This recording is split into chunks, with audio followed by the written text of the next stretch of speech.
सुप्रभात प्यारे विद्यार्थियों। आज हम रचना के आधार पर वाक्य भेद पढ़ेंगे। बच्चों, आप कक्षा 9वीं में वाक्य की परिभाषा, उसके भेद तथा अर्थ के आधार पर वाक्य भेद पढ़ चुके हैं। मैं पुनः आपको आज वाक्य की परिभाषा तथा उसके अंग बताने जा रही हूँ। तो बच्चों, वाक्य भाषा की मुख्य इकाई है जिससे किसी भाव को पूर्ण रूप से व्यक्त किया जा सकता है। जैसे राम पुस्तक पढ़ता है। तो यहाँ पर ये वाक्य सार्थक है और व्याकरण के नियम के अनुसार व्यवस्थित है और कोई ना कोई अर्थ प्रकट करता है, अतः यह वाक्य है। तो वाक्य के अंग, तो बच्चों वाक्य के दो अंग हैं, उद्देश्य और विधेय। उद्देश्य एवं विधेय। तो वाक्य में जिसके बारे में कुछ कहा जाता हो बच्चों उसे उद्देश्य कहते हैं। इसके अंतर्गत कर्ता तथा कर्ता विस्तार आदि होते हैं, ये आदि आते हैं। दूसरा है बच्चों, उद्देश्य के विषय में जो कुछ कहा जाता है उसे विधेय कहते हैं। तो इसके अंतर्गत क्रिया, क्रिया विस्तार आदि आते हैं। तो आपने अभी जाना उद्देश्य एवं विधेय। तो वाक्य के आरंभ में कर्ता, मध्य में कर्म तथा अंत में क्रिया आती है। जैसे उदाहरण के माध्यम से आप समझिए, राम सेब खाता है। तो बच्चों इसमें राम कर्ता है, सेब कर्म है और खाता है क्रिया है। तो ये आप सब समझ गए बच्चों। अब हम आगे पढ़ेंगे वाक्य के भेद। तो वाक्य के भेद, दो प्रकार के वाक्य के भेद हैं, अर्थ के आधार पर और रचना के आधार पर। जैसा कि मैंने आपको बताया कि आप 9वीं कक्षा में अर्थ के आधार पर वाक्य भेद पढ़ चुके हैं और आज आप 10वीं कक्षा में रचना के आधार पर वाक्य भेद पढ़ेंगे। तो बच्चों रचना के आधार पर वाक्य के 3 भेद हैं, सरल, संयुक्त और मिश्र। सरल, संयुक्त और मिश्र। तो आगे पढ़ते हैं बच्चों हम। सरल वाक्य किसे कहते हैं? तो जिन वाक्यों में एक मुख्य क्रिया हो उन्हें सरल वाक्य कहते हैं।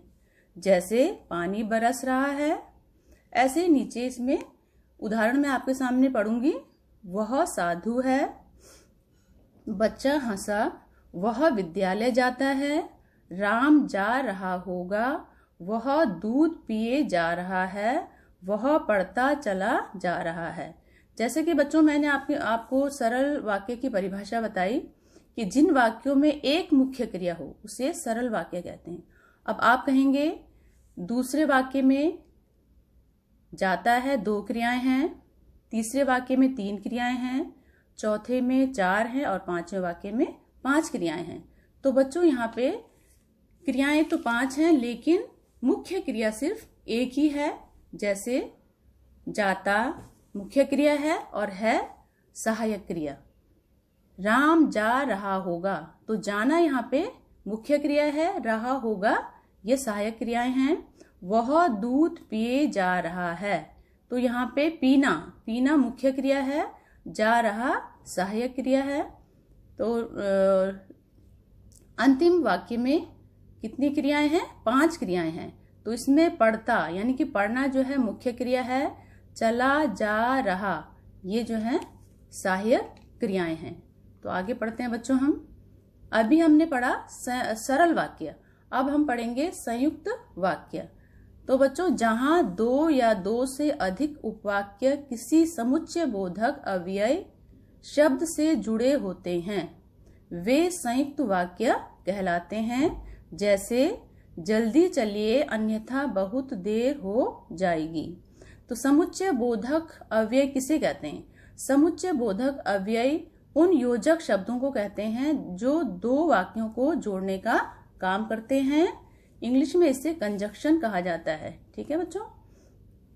तो समुच्चय बोधक जो ये शब्द हैं इनको आपने याद रखना है ताकि आपको संयुक्त वाक्य को पहचानने में कोई कठिनाई ना हो। तो ये शब्द हैं बच्चों और, तथा, एवं, किंतु, परंतु, लेकिन, पर, मगर, या, अथवा, इसलिए, अतः, नहीं तो, अन्यथा, वरना, अपितु, बल्कि आदि। तो ये समुच्चय बोधक अव्यय शब्द हैं। अब मैं आपको कुछ उदाहरणों के माध्यम से संयुक्त वाक्य को और भी अधिक स्पष्ट करना कर रही हूँ। राम तो आ गया परंतु मोहन नहीं आया। आज दुकानें बंद हैं इसलिए कुछ नहीं मिलेगा। मोहन रोज सैर करता है और व्यायाम भी करता है। जल्दी उठिए अन्यथा बहुत देर हो जाएगी। तो बच्चों, आप यहाँ पे लाल रंग से लिखे हुए अक्षर देख रहे हैं। तो ये अक्षर हैं परंतु, इसलिए और अन्यथा। तो ये समुच्चय बोधक अव्यय शब्द हैं जो दो वाक्यों को जोड़ने का काम कर रहे हैं। तो बच्चों, आगे पढ़ते हैं हम। मिश्र या मिश्रित वाक्य। तो आपने वाक्य भेद में सरल वाक्य पढ़ा अभी, संयुक्त वाक्य, और तीसरा है मिश्र या मिश्रित वाक्य। तो बच्चों, जिस वाक्य में एक से अधिक वाक्य मिले हों किंतु एक प्रधान उपवाक्य तथा शेष आश्रित उपवाक्य हो, मिश्रित वाक्य कहलाते हैं। जिन वाक्यों में एक से अधिक वाक्य हो और एक प्रधान वाक्य हो और बाकी जो वाक्य हैं उस पे आश्रित हो, किस पर? प्रधान उपवाक्य पर आश्रित हो, तो उसे आश्रित उपवाक्य कहा जाता है। अब बच्चों, इनकी पहचान आप कैसे करोगे? इनमें भी कुछ ऐसे समुच्चय बोधक अवयव शब्द होते हैं, जैसे मैं आपको बताने जा रही हूँ कि, जो, क्योंकि, जितना, उतना, जैसा, वैसा, जब, तब, जहाँ, वहाँ, जिधर, उधर, अगर, यदि, तो, यद्यपि, तथापि आदि। तो ये योजक अवयव शब्द हैं। अब मैं आपको उदाहरण बता रही हूँ। मोहन परिश्रम करता तो अवश्य सफल होता। तो आप ये उदाहरण देख रहे हैं बच्चों, मोहन परिश्रम करता। तो ये वाक्य क्या है? मोहन परिश्रम करता, ये प्रधान उपवाक्य है। तो इसमें क्या है? अव्यय है। अवश्य सफल होता आश्रित उपवाक्य है, क्योंकि प्रधान उपवाक्य पर ये डिपेंड है, ये आश्रित है, इसलिए इसे आश्रित उपवाक्य कहा जाता है। तो अव्यय जो है दोनों वाक्यों को जोड़ने का काम कर रहा है, इसलिए ये अव्यय है। नेक्स्ट वाक्य हम पढ़ते हैं बच्चों। जो परिश्रम करता है जीवन में सफलता पाता है। शिक्षक ने बताया कि कल विद्यालय में अवकाश रहेगा। तो बच्चों, यहाँ पे जो लाल रंग से लिखा गया है, जो और की, ये दोनों अव्यय हैं और दोनों वाक्यों को जोड़ने का काम कर रहे हैं। तो यहाँ पर मिश्र या मिश्रित वाक्य है। आगे पढ़ेंगे बच्चों। अभी हमने पढ़ा बच्चों वाक्य के भेद। तो वाक्य के 3 भेद हैं, सरल वाक्य, संयुक्त वाक्य और मिश्र वाक्य। तो बच्चों, मिश्र वाक्य के आश्रित उपवाक्य हमने पढ़ा था कि मिश्र वाक्य में एक प्रधान उपवाक्य होता है और एक आश्रित उपवाक्य होता है। तो आश्रित उपवाक्य के भी 3 भेद होते हैं, संज्ञा उपवाक्य, विशेषण उपवाक्य और क्रिया विशेषण उपवाक्य। तो सबसे पहले हम पढ़ेंगे संज्ञा उपवाक्य। तो बच्चों, जो उपवाक्य वाक्य में संज्ञा का काम करते हैं, इस उपवाक्य से पहले कि का प्रयोग होता है, ये संज्ञा उपवाक्य की पहचान है बच्चों, कि जहां पर भी वाक्य, 2 वाक्य की योजक से जुड़े हैं तो वहां पर संज्ञा उपवाक्य होता है। ये आप लोगों ने याद रखना है। तो इसमें पहला उदाहरण मैं पढ़ रही हूँ। राम ने कहा कि हम लड़ाई नहीं चाहते। मैं चाहती हूँ कि तुम डॉक्टर बनो। मैंने देखा कि कुछ लोग मेरी ओर बढ़े आ रहे थे। तो ये वाक्य के योजक से जुड़े हुए हैं बच्चों। तो ये संज्ञा उपवाक्य हैं, ये आपने हमेशा याद रखना है। उसके बाद बच्चों विशेषण उपवाक्य। यह उपवाक्य प्रधान उपवाक्य की संज्ञा या सर्वनाम की विशेषता बताता है। यह संबंधवाचक सर्वनाम से जुड़ा होता है। इसमें जो, जिसने, इस प्रकार के शब्द आते हैं, ये आपने याद रखना है। उदाहरण है बच्चों, जो मेहनत करता है उसे अवश्य सफलता मिलती है। यह वही आदमी है जिसने कल चोरी की थी। ऐसा कोई नहीं है जो कुश्ती में खली को जीत सके। तो मैंने आपको इसकी परिभाषा बताई थी। यह उपवाक्य प्रधान उपवाक्य की संज्ञा या सर्वनाम की विशेषता बताता है और यह संबंधवाचक सर्वनाम से जुड़ा हुआ है।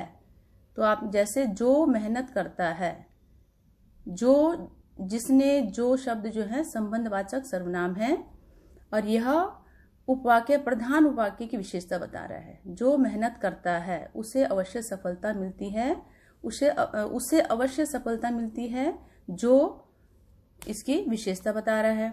यह वही आदमी है जिसने कल चोरी की थी। तो जिसने जो है वही आदमी की विशेषता बता रहा है। ऐसा कोई नहीं जो कुश्ती में खली को जीत सके। तो इसमें जो खली की विशेषता बता रहा है, जो कि संज्ञा है। तो बच्चों आगे पढ़ते हैं हम। अभी मैंने आपको बताया था कि मिश्र वाक्य के जो आश्रित वाक्य हैं उसके 3 भेद होते हैं।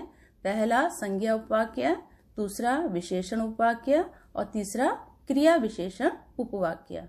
तो क्रिया विशेषण उपवाक्य, यह उपवाक्य प्रधान उपवाक्य की क्रिया की विशेषता बताता है। तो पहचान इसके हैं बच्चों, जब, जहां, जैसा, ज्यों ज्यों, यदि, तो आदि योजक अवयवों का प्रयोग इसमें किया जाता है। तो इन शब्दों को आपने याद रखना है बच्चों। उदाहरण है इसमें, यदि वर्षा होती तो उपज अधिक बढ़ जाती। तो यहाँ पे क्रिया विशेषण के भी 4 भेद होते हैं बच्चों।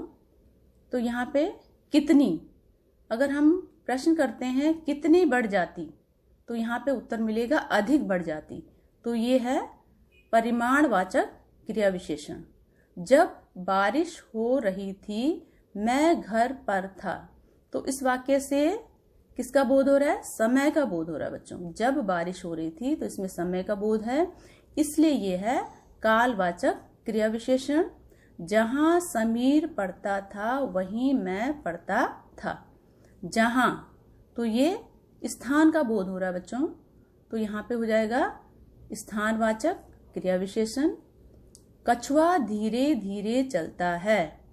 तो यहाँ पे धीरे धीरे शब्द जो है, अगर हम प्रश्न बनाते हैं कैसे चलता है? धीरे धीरे। तो कैसे, यानी कि रीतिवाचक क्रिया विशेषण। तो ये क्रिया विशेषण उपवाक्य हैं। आगे पढ़ते हैं बच्चों। अभी हमने वाक्य की परिभाषा, उसके अंग, वाक्य के भेद, रचना के अनुसार वाक्य के 3 भेद हैं, सरल वाक्य, संयुक्त वाक्य और मिश्र वाक्य। उसके बाद हमने पढ़ा मिश्र वाक्य के आश्रित उपवाक्यों के भेद, संज्ञा उपवाक्य, विशेषण उपवाक्य, क्रिया विशेषण उपवाक्य। अब हम पढ़ते हैं बच्चों वाक्य रूपांतरण। तो एक प्रकार के वाक्य को दूसरे प्रकार के वाक्य में बदलना वाक्य परिवर्तन या वाक्य रूपांतरण कहलाता है। तो पहले हम पढ़ेंगे बच्चों सरल वाक्य से संयुक्त वाक्य। तो बालक रो रो कर चुप हो गया, ये बच्चों सरल वाक्य है और इसे हमने संयुक्त वाक्य में बदलना है। बालक रोता रहा और चुप हो गया। तो यहाँ पे और योजक चिन्ह का हमने प्रयोग किया, योजक शब्द का प्रयोग किया और 2 वाक्य हमने बनाए संयुक्त वाक्य, क्योंकि संयुक्त वाक्य में 2 वाक्यों को जोड़ने के लिए योजक शब्दों का प्रयोग किया जाता है। मुझसे मिलने के लिए प्रतीक्षा करनी पड़ेगी, इसको हम संयुक्त वाक्य में बदलेंगे मुझसे मिल लेना परंतु प्रतीक्षा करनी पड़ेगी। वह फल खरीदने के लिए बाजार गया, उसे फल खरीदने थे इसलिए वह बाजार गया। सूर्योदय होने पर पक्षी बोलने लगे, सूर्योदय हुआ और पक्षी बोलने लगे। तो बच्चों इन वाक्यों, सरल वाक्यों को संयुक्त वाक्यों में बदलने के लिए और, परंतु, इसलिए शब्दों का, योजक शब्दों का प्रयोग किया गया। तो बच्चों आप इनका घर में अभ्यास करेंगे। अब है सरल वाक्यों से मिश्र वाक्य बनाना। परिश्रमी व्यक्ति अवश्य सफल होता है। जो व्यक्ति परिश्रमी होता है वह अवश्य सफल होता है। स्वावलंबी व्यक्ति सदा सुखी रहते हैं। जो व्यक्ति स्वावलंबी होते हैं वे सदा सुखी रहते हैं। धनी व्यक्ति हर चीज खरीद सकता है। जो व्यक्ति धनी होता है वह हर चीज खरीद सकता है।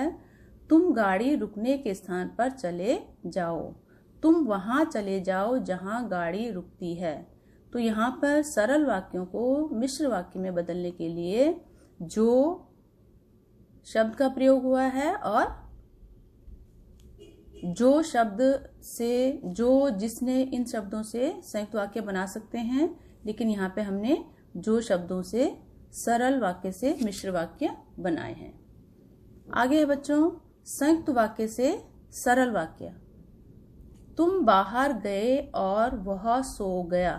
तो यहाँ पे बेटे दो वाक्य हैं।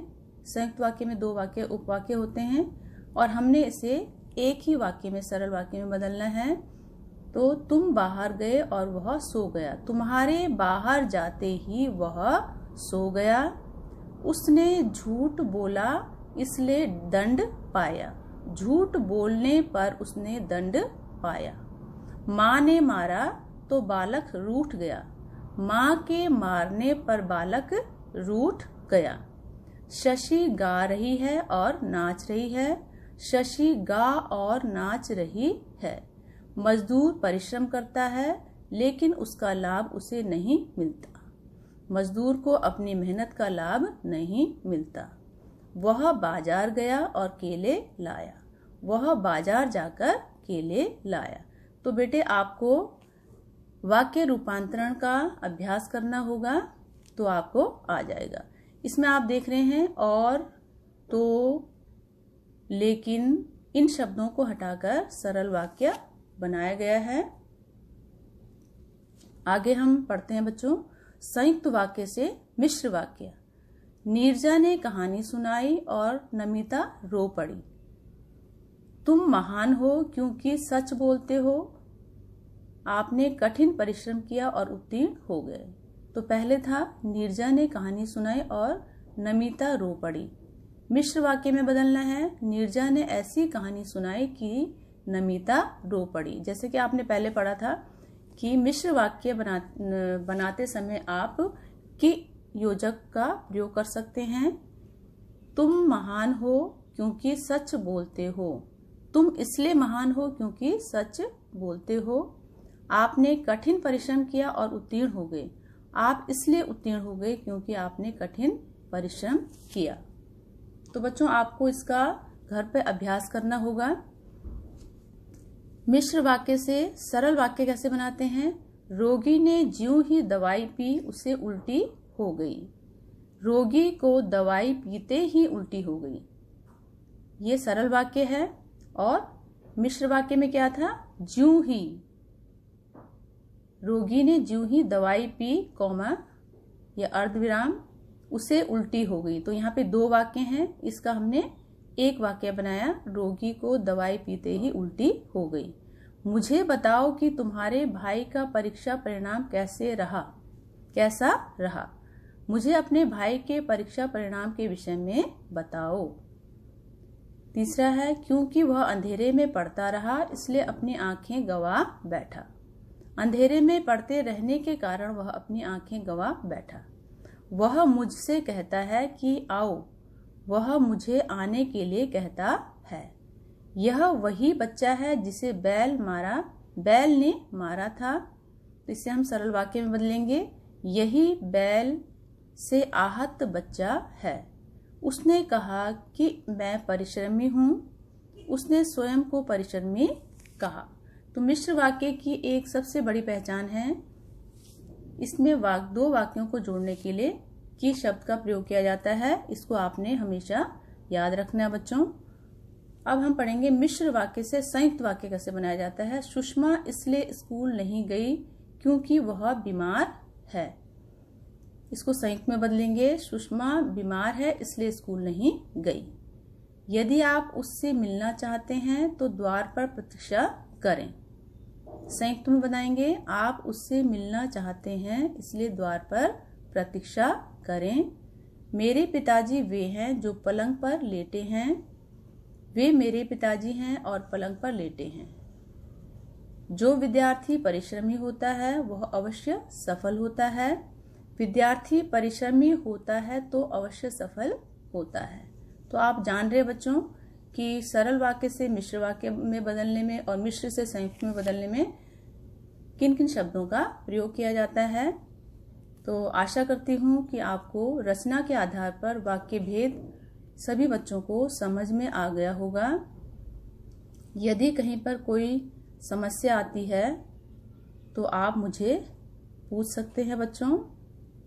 धन्यवाद। आपका दिन शुभ हो।